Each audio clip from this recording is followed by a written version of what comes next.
a fait un match, pas le meilleur match qu'il fallait, parce que c'est vrai qu'on a eu un rival qui nous a beaucoup emmerdé dans le jeu. Et je pense qu'aujourd'hui, ça n'a pas été facile pour nous. En d'autres termes plus polis, Lyon a réussi à faire déjouer le Barça, la meilleure équipe d'Europe. En inscrivant dès la 7e minute un coup franc somptueux, son 43e avec l'OL, Juninho a lancé une première mi-temps de très haut niveau. Une période qui aurait pu être mieux récompensée. Karim Benzema par 2 fois et Jean Demacou n'ont eu sous le pied la balle de break. Il y a, je dirais, un regret légitime de ne pas avoir doublé au moins la marque en première mi-temps pendant nos temps forts. Je pense qu'on a eu les solutions et les occasions pour.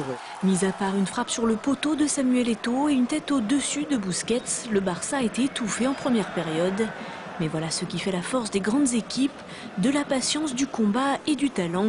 67e minute sur un corner, Thierry Henry se jette au deuxième poteau pour une tête plongeante et égalise un partout. On a continué à jouer notre jeu, un jeu de passe, d'une touche, de touche, et en essayant toujours d'aller vers l'avant. Ça n'a pas été évident, mais on a réussi à revenir au score. Mais il faut le dire, ce soir, Lyon a fait un très très grand match. Je pense que le résultat est aussi quand même assez logique, parce que cette équipe de Barça, ils ont donné une démonstration technique incroyable quand même, des possessions de ballon, des mouvements, et surtout ce qui m'a impressionné, c'est les efforts qu'ils font ensemble sans ballon.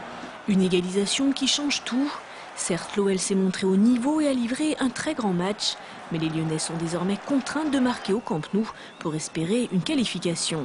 Même si on était resté sur un score de 2-0, il aurait fallu quand même marquer un but là-bas, parce que jouer le 0-0, on ne sait pas. Donc on ira également là-bas avec de l'ambition et on préparera bien ce match retour. Comme l'an passé face à Manchester, les Lyonnais concèdent donc le nul à domicile. Statistiquement, l'OL a maintenant moins de 30% de chances de passer au prochain tour. Cette chance, il faudra pourtant la jouer à fond. Rendez-vous le 11 mars prochain.